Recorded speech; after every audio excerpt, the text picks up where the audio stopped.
Hello dear students, welcome again. हम पढ़ रहे थे क्लास 8 सिविक्स। आज हम स्टार्ट करेंगे चैप्टर नंबर 8।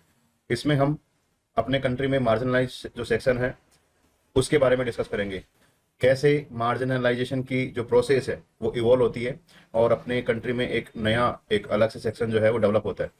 तो आइए क्लास स्टार्ट करते हैं। Understanding and converting marginalisation. Marginalisation का मतलब होता है कि एक ऐसा तबका या फिर एक ऐसा ग्रुप जो कि अपने आप में बाकी सब लोगों से कुछ पिछड़ा हुआ है, मतलब कि उसका कहीं ना कहीं हिस्ट्री में उसके ऊपर एट्रोसिटीज हुई है या फिर उसको जो है डेवलपमेंट में इग्नोर कर दिया गया है।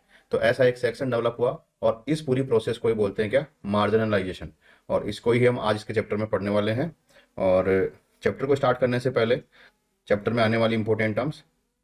सबसे पहली टर्म है असर्टी। असर्टी का मतलब होता है प्रभावी, मतलब कि कोई भी एक ऐसा आदमी या फिर कोई भी एक ऐसा पर्सन जो कि अपने विचारों को स्ट्रांगली बाकी लोगों के सामने प्रेजेंट करता है।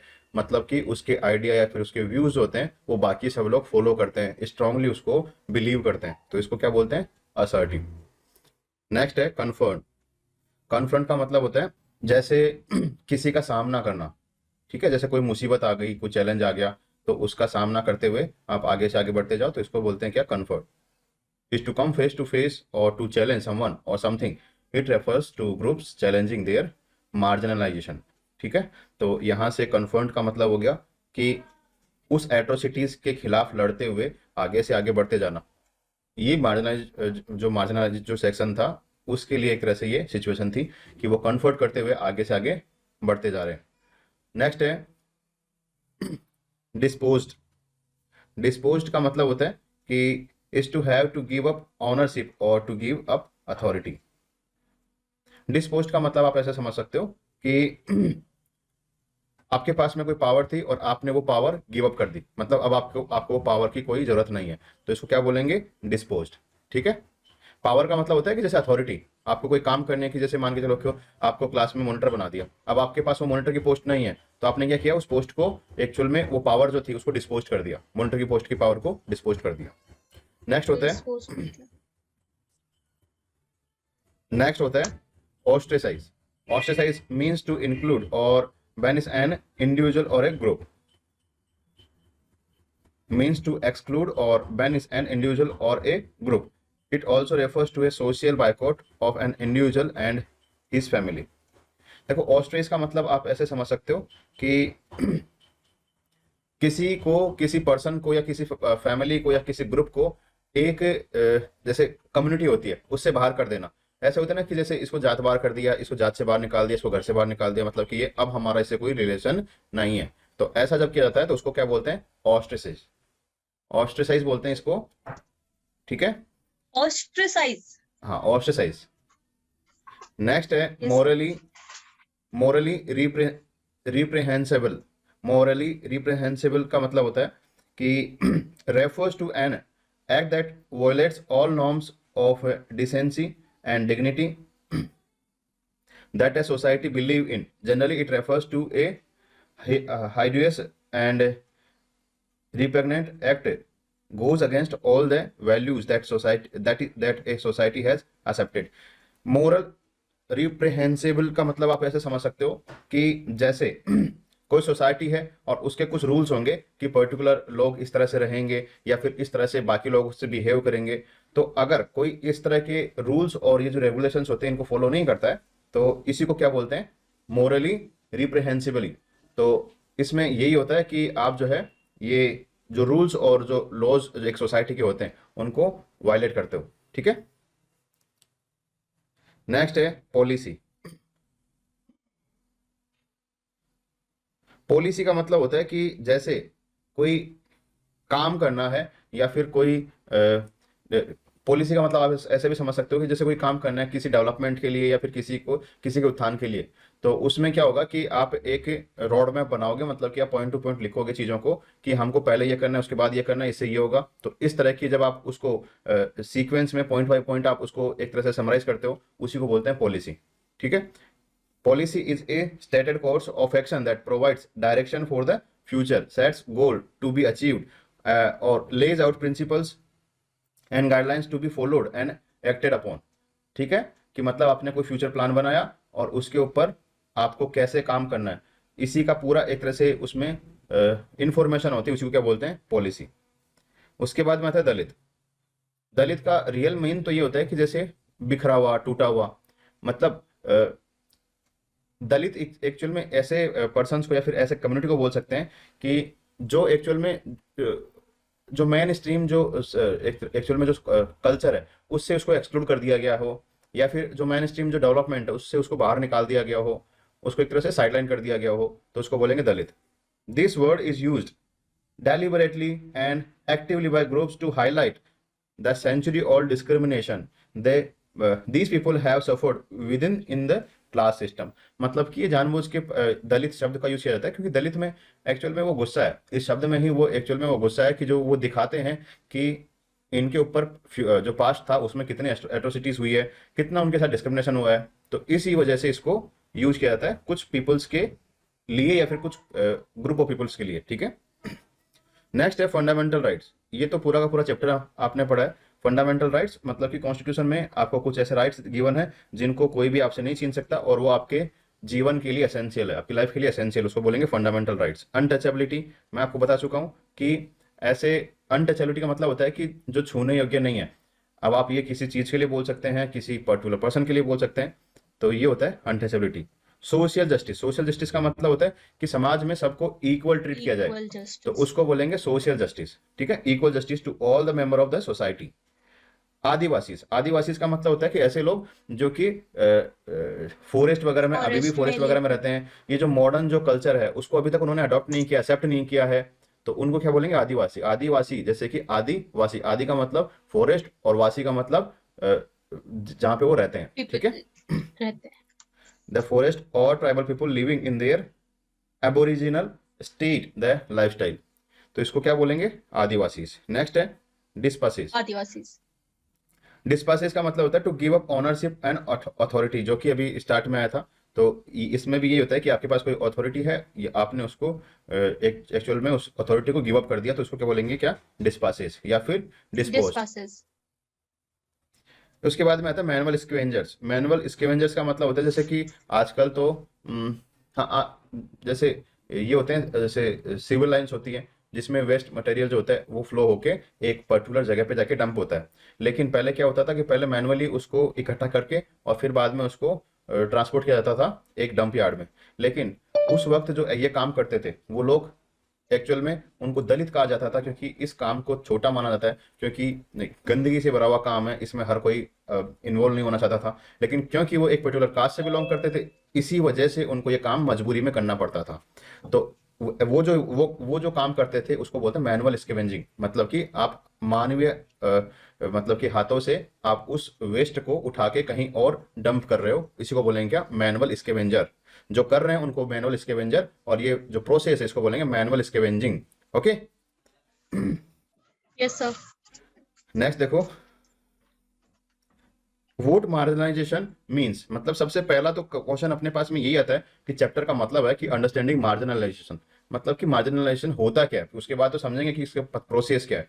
तो मार्जिनलाइजेशन का पहले अपन मीन देखते हैं, उसके बाद में आगे डिस्कस करेंगे। Marginalisation can be defined as differences of values, norms, traditions, customs and economic conditions of communities as compared to the larger society। मैंने चैप्टर के स्टार्ट में मैंने बताया था कुछ ऐसे सेक्शन होंगे जो कि पर्टिकुलर जो मेन स्ट्रीम जो सोसाइटी या फिर जो डेवलपमेंट है उससे एक्सक्लूड कर दिए गए।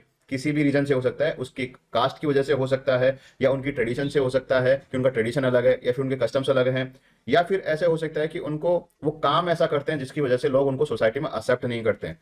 तो ऐसा जो सेक्शन होगा उसको बोलेंगे मार्जिनलाइज्ड सेक्शन, और इस पूरी प्रोसेस को बोलेंगे जिसमें उसको एक्सक्लूड कर दिया गया, उस पूरी प्रोसेस को बोलेंगे marginalisation. This marginalisation. Exclusion from the social mainstream deprives marginalized communities of opportunities, resources and facilities which are available to the rest of society. बताया कि जो बाकी लोगों के लिए अवेलेबल है, जो अपॉर्चुनिटी जो अवेलेबल है, जो रिसोर्सेज अवेलेबल है, या फिर जो सोसाइटी जो फैसिलिटीज अवेलेबल है, वो उन पर्टिकुलर सेक्शन के लिए अवेलेबल नहीं है, इसीलिए उनको क्या बोलेंगे, marginalised section.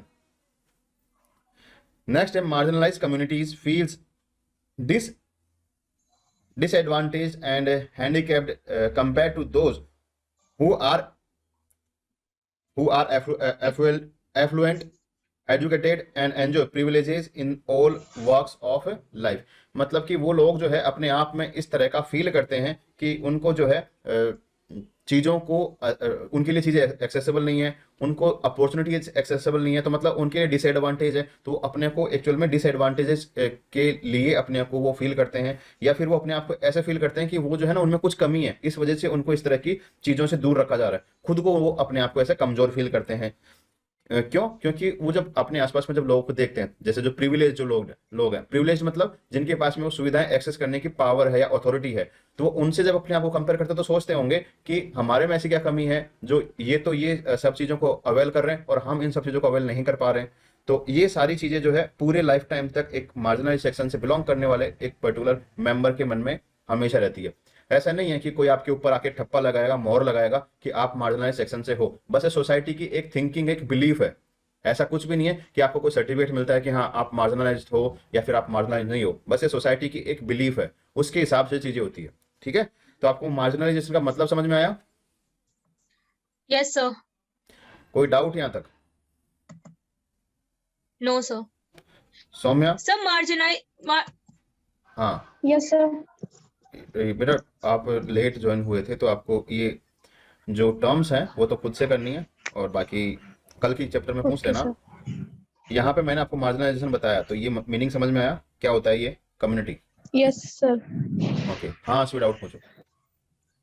Sir marginalised means जो कि अपनी जो ये पर्टिकुलर सोसाइटी है उससे अलग रहती है क्या? या तो उसकी इकोनॉमिक कंडीशन की वजह से, या फिर उसकी कास्ट की वजह से, या हाँ फिर उनके रहन जो रहते हैं वह मतलब उससे रिलेटेड, जैसे वो रहते हैं कि गंदे रहते हैं ऐसे, उससे अलग, मतलब अपनी पर्टिकुलर सोसाइटी से अलग।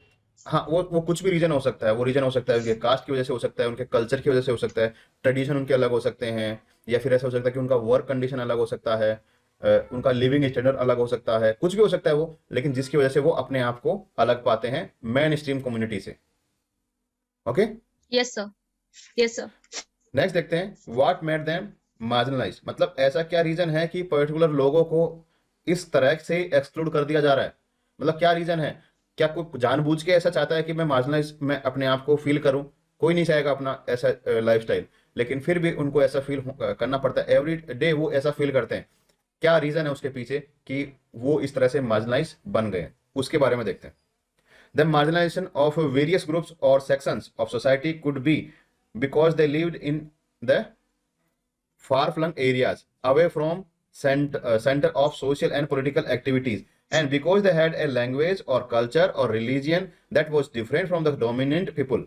तो देखो यहाँ पे एक रीजन समझ में आया थोड़ा बहुत, कि सबसे पहली बात तो ये कि उनका रहने का जो स्पेस जो होता है, मतलब जहाँ पे वो रहते हैं, वो कुछ ऐसा होता है। आपने देखा होगा कि सिटीज में कुछ ऐसे एरिया होते हैं जहाँ पे स्लम्स होते हैं, कच्ची बस्ती जिसको बोलते हैं, तो वो यस सर। उन कंडीशन में यस रहने सर। को मजबूर होते हैं।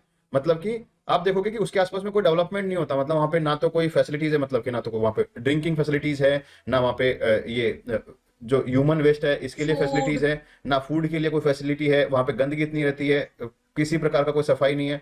तो ये सारी चीजों में वो रहने के लिए मजबूर रहते हैं, क्योंकि वो एक पर्टिकुलर एरिया में रहते हैं। इस वजह से वो चीज हो सकती है, या ऐसे हो सकता है कि उनकी लैंग्वेज अलग हो सकती है, उनकी कल्चर अलग है, इस वजह से वो ऐसा वहां पे रह रहे हैं।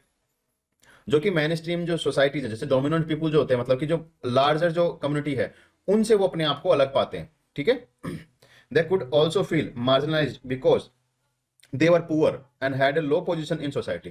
क्योंकि वो गरीब है, इस वजह से उनकी कोई सुनता नहीं है, या उनके पास परचेजिंग पावर नहीं है, इस वजह से वो सोसाइटी में अलग से अपने आप को छोटा पाते हैं। ठीक है, इट इज सर उनके इंपॉर्टेंट। पास मनी नहीं रहती। हाँ, it is important to note that marginalization is seldom experienced in one sphere। मतलब कि मार्जिनलाइजेशन जो एक्चुअल में जो ये फीलिंग है, ये ऐसा नहीं है कि आप पर्टिकुलर एक चीज की वजह से आप, या फिर एक थिंग की वजह से आप उनको ऐसे बोल सकते हो कि हाँ ये मार्जिनलाइज सेक्शन से बिलोंग करते हैं। ऐसा नहीं, बहुत सारी चीजें जब एक साथ मिलकर काम करती है तब जाके वो एक पर्टिकुलर पीपल या फिर एक ग्रुप जो है वो अपने आप को छोटा पाता है। बहुत सारी चीजें उसके पीछे रीजन है। पुअर है, इस वजह से उसके पास परचेजिंग पावर नहीं, इस वजह से उसका लिविंग स्टैंडर्ड कमजोर होगा, इस वजह से उसको ऐसी जगह में रहना पड़ेगा। अनएजुकेटेड। हाँ, एजुकेशन वो जो है एक्सेस नहीं कर पाएगा, बाकी जो फैसिलिटीज है, हेल्थ फैसिलिटीज है, वो एक्सेस नहीं कर पाएगा। तो सारी चीजें एक दूसरे से इंटरलिंक्ड है। मतलब ऐसा नहीं कि अपन ऐसा नहीं बोल सकते कि हाँ आपने किसी को अमीर, मतलब किसी को पैसा दे दिया तो वो मार्जिनलाइज्ड सेक्शन से दूर हट जाएगा, या फिर वहां से वो एक्चुअल में मेन स्ट्रीम जो सोसाइटी है उसमें इंक्लूड हो जाएगा। ऐसा नहीं है, हर चीज पे काम करना पड़ेगा उनको वहां से निकालने के लिए, ठीक है। So many factors, economic, social, cultural and political work together to make certain groups in society feel marginalised. मतलब उनको वो सारी चीजें जो है एक साथ मिलके उनको ऐसा फील करने के लिए मजबूर करती है कि आप मार्जिनलाइज हो, ठीक है। नेक्स्ट देखते हैं Yes, factors sir. That contribute to the marginalisation of a community. मतलब एक कम्युनिटी में उसको मार्जिनलाइज बनाने के पीछे कौन कौन से फैक्टर काम करते हैं उनको पॉइंट बाय पॉइंट देखते हैं। सबसे फर्स्ट पॉइंट है people belonging to a particular community speak a language और practice a set of customs और traditions which are different from these of the most people. मतलब कि जो बाकी जो मेजोरिटी है वो लोग से अलग उनका एक कस्टम होगा, एक अलग उनके रिचुअल्स होंगे, इस वजह से हो सकता है कि वो अपने आप को अलग पाएं। Some groups practice a religious belief or faith which is different from the majority of community। मतलब कि उनके कुछ फेथ होंगे, मतलब होता है ना कई रीति रिवाज होते हैं, जैसे कि हो सकता है कि वो ऐसे आपने देखा होगा कि पशु बलि की पहले एक ट्रेडिशन, कई कम्युनिटी में ऐसी ट्रेडिशन होती है कि वो जो है Yes, sir. ह्यूमन को एक्चुअल में अलग अलग जो उनके जो डेटीज या फिर जो उनके गॉड होते हैं उनको वो एक्चुअल में डेडिकेट करते हैं, तो उससे वो अपने आप को अलग पाते हैं, क्योंकि वो मेजोरिटी जो कम्युनिटी है वो उसमें वो फिट नहीं होती है वो ट्रेडिशन, या कुछ भी ऐसे कुछ छोटे मोटे कोई ट्रेडिशन होंगे जो मेजोरिटी जो कम्युनिटी है उसमें वो एक्चुअल में ऐसा परफॉर्म नहीं किया जाता होगा, इसलिए वो अपने आप को अलग पाते हैं।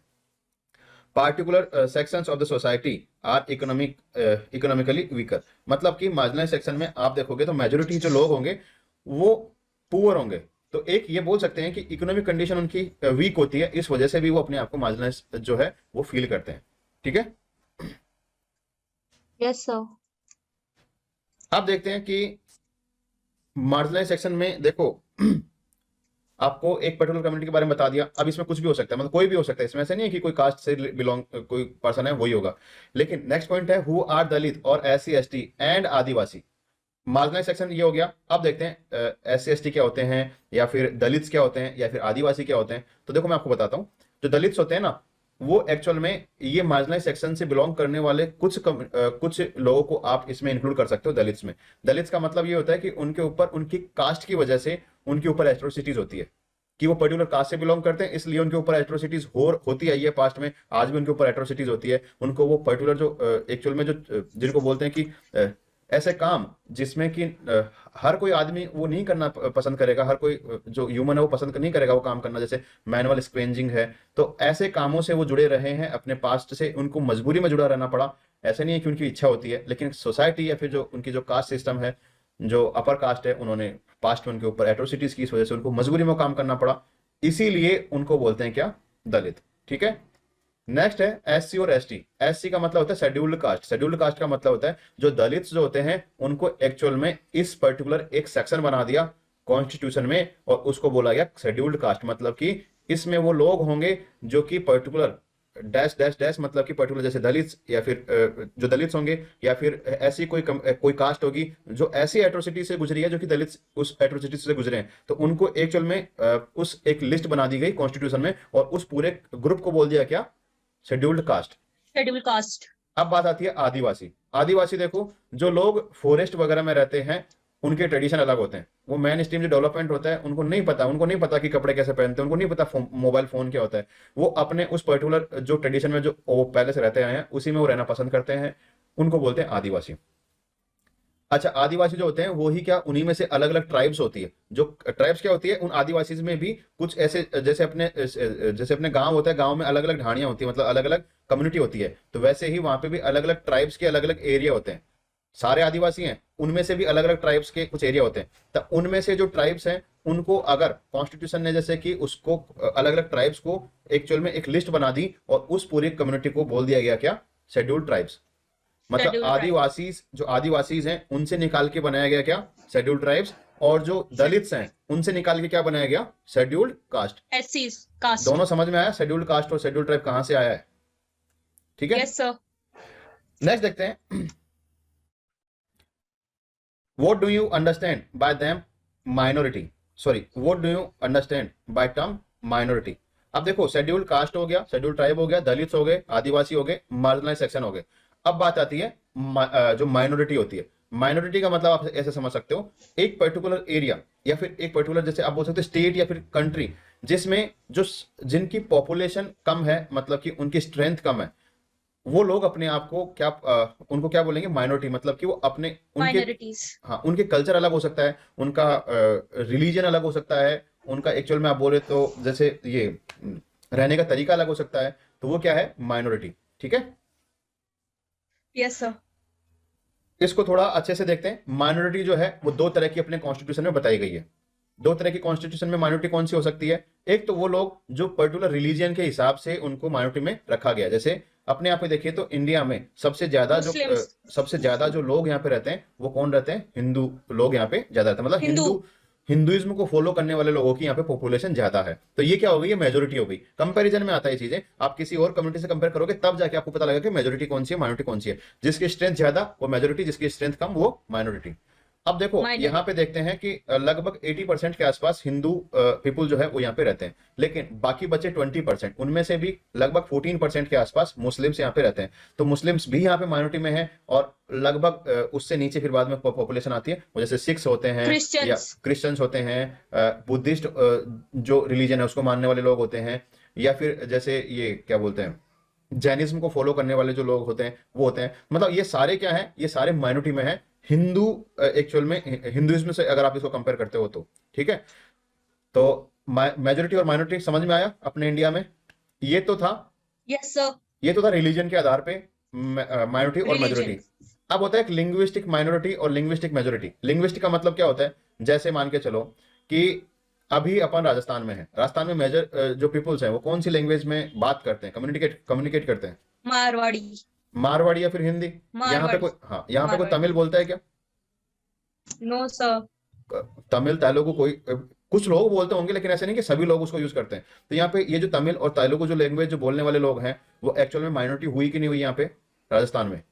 Yes sir. लेकिन तमिलनाडु में आप जाओगे तो वहां पे लोग तमिल में ही बात करते हैं, तो वहां पे अगर आप हिंदी में बात करोगे तो वहां पे आप माइनॉरिटी में पाओगे अपने आप को।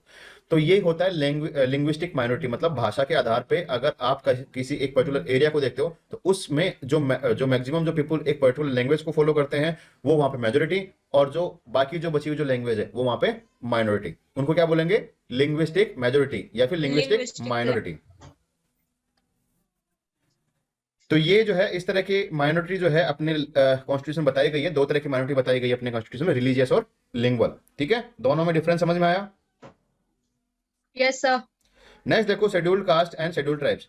जैसे मैंने अभी आपको बताया शेड्यूल्ड कास्ट और शेड्यूल्ड ट्राइब्स क्या होती है। शेड्यूल्ड कास्ट जो कि दलित से मिलके बनी होती है, शेड्यूल्ड ट्राइब्स जो आदिवासी से मिलके बनी होती है। अभी देखो इसको कॉन्स्टिट्यूशन में भी एक्चुअल में इनके लिए जगह बनाई गई है। पर्टिकुलर एक सेक्शन है जिसमें इनके बारे में डिस्कस किया गया। जैसे according to article 341 of constitution the president may specify the caste which shall be considered as the scheduled caste. Under Article 342, certain tribes like Bhils, Gonds, and Santhals, etc., have been specified as scheduled tribes. The tribals live in area which are generally hills and woodlands or thick forest. देखो अपने constitution में दो article है। एक article है article number 341। 341 में बताया गया है कुछ ऐसे कम्युनिटीज को जो कि शेड्यूल्ड कास्ट में उनको रखा गया है, मतलब लिस्ट उसमें शेड्यूल्ड कास्ट वाली लिस्ट में उनको रखा गया है। अंडर आर्टिकल 342 उसमें कुछ ऐसी लिस्ट है, एक लिस्ट है जिसमें बाकी जो ट्राइबल्स जो कम्युनिटी है उनको रखा गया, जैसे कि भील होते हैं या फिर गॉन्ड्स होते हैं या फिर संथाल्स होते हैं। आपने अगर ये अभी एक मूवी आई थी जिसका नाम था नाम भूल रहा हूं मैं, साउथ की मूवी थी सर। जय भीम। नहीं, जय भीम। जय भीम नहीं, RRR। हाँ ट्रिपल आर।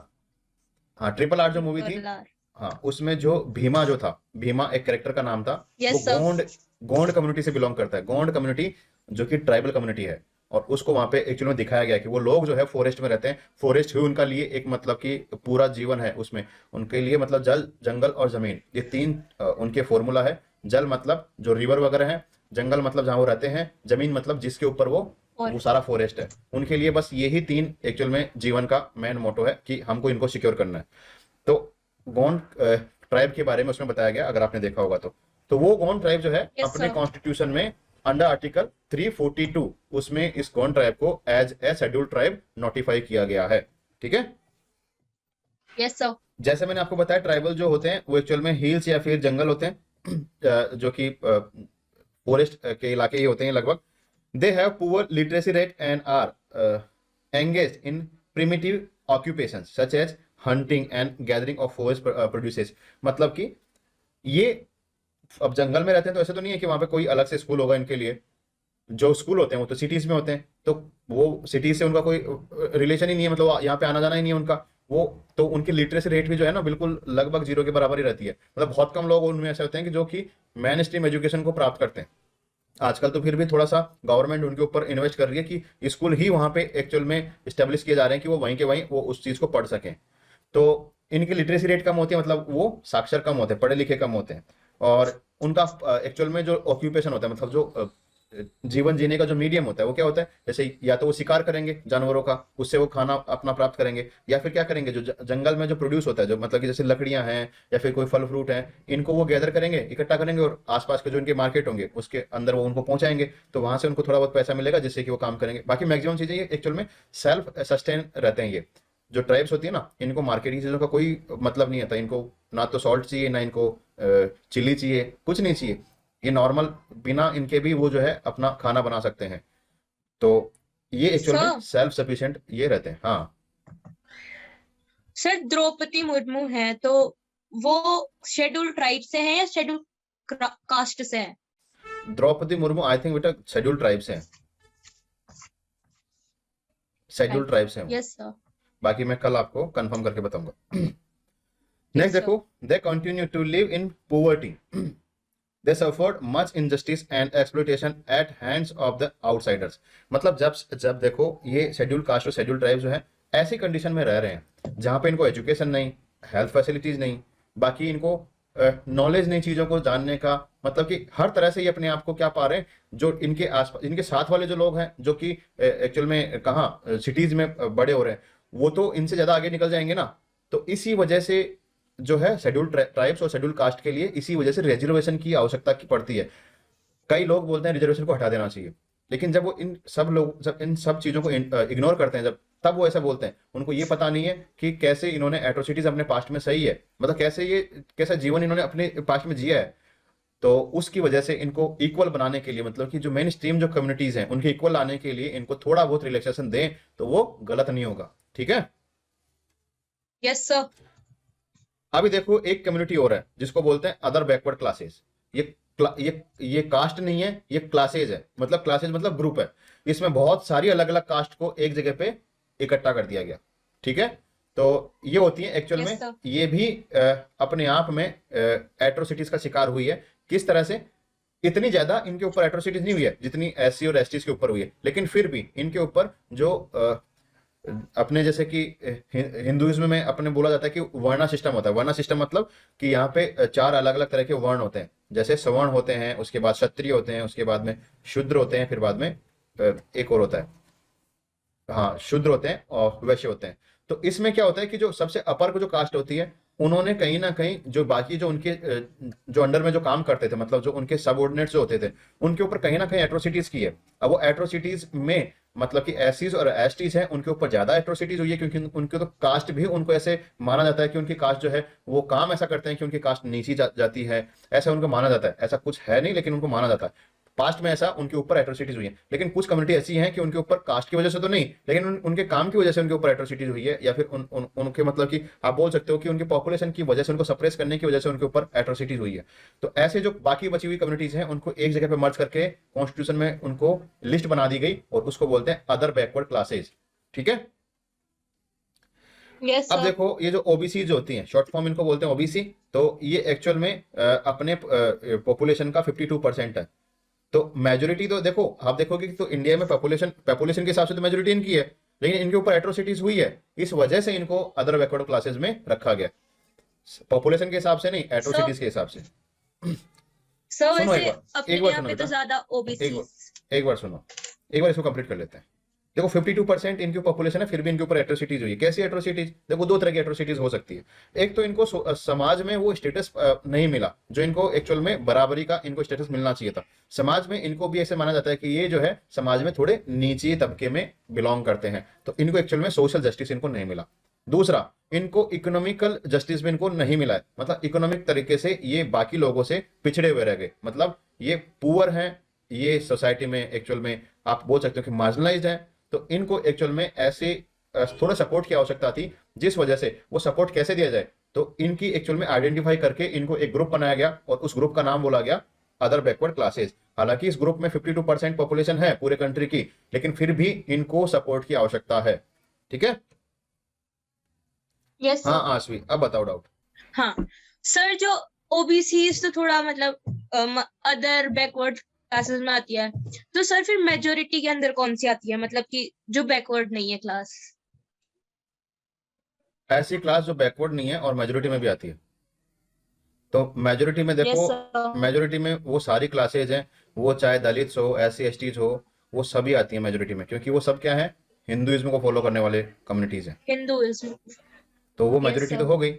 अब इसमें जो अपर जो कास्ट होती है उनको आप मान सकते हो कि हाँ, ये ओबीसीज में भी नहीं आती और ये मेजोरिटी में भी है। जैसे श्रवण क्लासेस से जो बिलोंग करते हैं, जैसे जो लोग जो ओबीसीज में नहीं है, एस सी एस टीज में नहीं है, जो बच गए वो सारे क्या हैं एक्चुअल में, जनरल क्लासेस, जिनको आप बोलते हो कि हाँ ये जो है अपर कास्ट, या फिर इनको बोलते हैं कि हाँ ये समाज में ऊंचे तबके पे पहले ऐसे लोग जो है वो ऊंचे तबके के माने जाते थे। आज कॉन्स्टिट्यूशन में उनको एक्चुअल में जनरल कैटेगरी में बोला जाता है, मतलब कि ये सभी के लिए इक्वल है, तो सभी को वहां तक पहुंचाने के लिए। यस देखो सर। ऐसे समझो, यहां तक किसी को पहुंचाना है और ये सीढ़ियां हैं, यहां पे पहुंचाना है। अब कुछ लोग तो यहाँ पे ऑलरेडी हैं, उनको कॉन्स्टिट्यूशन में बोल दिया गया क्या कि आप तो जनरल हो, ना कोई स्वर्ण ना कोई अपर कास्ट, क्या बोला इनको, जनरल कैटेगरी। जनरल। लेकिन कुछ लोग देखो यहाँ पे हैं, उनको बोलते हैं एसटीज। कुछ लोग इससे ऊपर वाली सीढ़ी पे होंगे, उनको बोलते हैं एससीज। कुछ लोग इनसे ऊपर वाली सीढ़ी पे होंगे, उनको बोलते हैं क्या, ओबीसीज। ओबीसीज। तो देखो एसटीज और एससीज, इनको तो यहाँ तक पहुंचाने में ज्यादा जरूरत है, थोड़ा फोर्स लगाने की, मतलब इनको थोड़े से अपॉर्चुनिटी इनको ज्यादा मिले, तभी ये जनरल एक्चुअल में जो लेवल है वहां तक पहुंच पाएंगे अपने समाज में, मतलब कि सोसाइटी में, इकोनॉमिकली, पॉलिटिकली या फिर सोशली इनका स्टेटस जो होगा वो सबके इक्वल आएगा, ज्यादा इनको थोड़ा सा रिलैक्सेशन दिया जाएगा। नेक्स्ट है ओबीसी, इनको थोड़ा बहुत ही चाहिए, ज्यादा नहीं चाहिए, तो इनको थोड़ा बहुत रिलैक्सेशन दो। हालांकि सबसे ज्यादा पॉपुलेशन किसकी, ओबीसी की। कितनी पॉपुलेशन है टोटल की, ओबीसीज 52% के आसपास पॉपुलेशन 52%। ये है ओबीसी। तो इनको इसीलिए रिजर्वेशन जो देखा जाता है ना, तो रिजर्वेशन ओबीसी को वैसे तो 27% रिजर्वेशन है, लेकिन इनकी पॉपुलेशन 52% है, तो पॉपुलेशन के हिसाब से इनका रिजर्वेशन कुछ भी नहीं है। ठीक है, लेकिन एसटीज के लिए 8% रिजर्वेशन, एससीज के लिए 16% रिजर्वेशन, इनको जरूरत है इस रिजर्वेशन की। इनकी पॉपुलेशन इतनी नहीं है, पॉइंट पॉइंट में होगी इनकी पॉपुलेशन, पूरे कंट्री में अगर देखेंगे ना तो पॉइंट्स में इनकी पॉपुलेशन निकल के आएगी, लेकिन फिर भी इनको ज्यादा सपोर्ट की आवश्यकता है, इस वजह से क्योंकि इनको ज्यादा दूरी तय करनी है एक्चुअल में सोसाइटी में उस इक्वल लेवल तक पहुंचने के लिए। ठीक है, yes sir.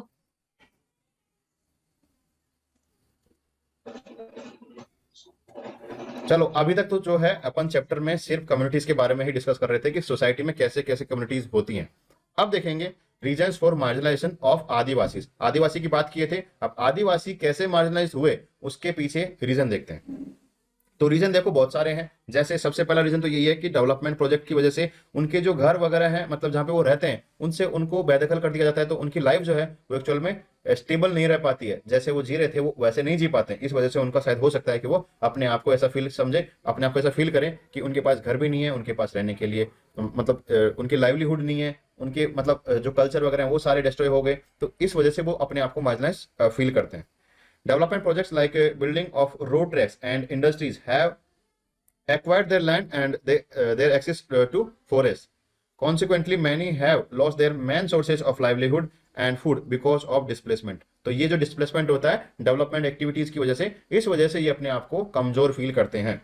Many Adivasis migrate to cities in search of work and are employed at very low wages in local industries and construction sites. मतलब कि कुछ तो ऐसे होंगे जब उनके आजीविका के सारे साधन ही खत्म हो गए, तो कुछ तो उनको चाहिए ना खाने के लिए, तो वो क्या करेंगे, सिटीज की तरफ जाएंगे, वहां पे वेजेस की मतलब वहां पे मजदूरी करेंगे तो उनको लो वेज पे काम करना पड़ेगा, क्योंकि वो स्किल्ड वर्कर नहीं है। अब स्किल्ड वर्कर नहीं है तो उनको पैसा भी कम मिलेगा। तो ऐसे में क्या होता है कि उनका जो जीवन है वो धीरे धीरे नीचे से नीचे जाता जाता है, मतलब कि उनका जो सोशल या फिर जो उनका इकोनॉमिकल जो स्टेटस है वो समाज में धीरे धीरे धीरे नीचे गिरता जाता है। तो ये एक रीजन हो सकता है। 45% of tribal groups in rural areas, 35% in urban areas live below the poverty line. This leads to deprivation in areas like health and education. तो देखो, जो ट्राइबल ग्रुप जो है जो कि गांव में रहते हैं उनमें से 45% ऐसे ट्राइबल ग्रुप्स, या फिर जो सिटीज में रहते हैं उनमें से 35% ऐसे ट्राइबल ग्रुप्स वो क्या है कि बीपीएल मतलब बिलो पॉवर्टी लाइन से भी नीचे अपने आप को पाते हैं। मतलब कि बिलो पॉवर्टी लाइन मतलब कि एक मिनिमम वेज मतलब एक अर्निंग जो होती है एक फैमिली की अर्निंग, मतलब इतना पैसा तो डेली उनके पास आना चाहिए कि जिससे कि वो अपना डेली का जो खर्चा है उसको बियर कर सके, मतलब कि वो अपना डेली का खर्चा सहन कर सके। लेकिन उनकी इनकम इतनी भी नहीं रहती है, तो उनको क्या बोलते हैं, बिलो पॉवर्टी लाइन। ठीक है।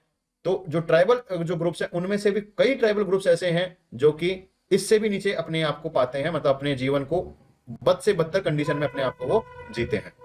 ठीक है।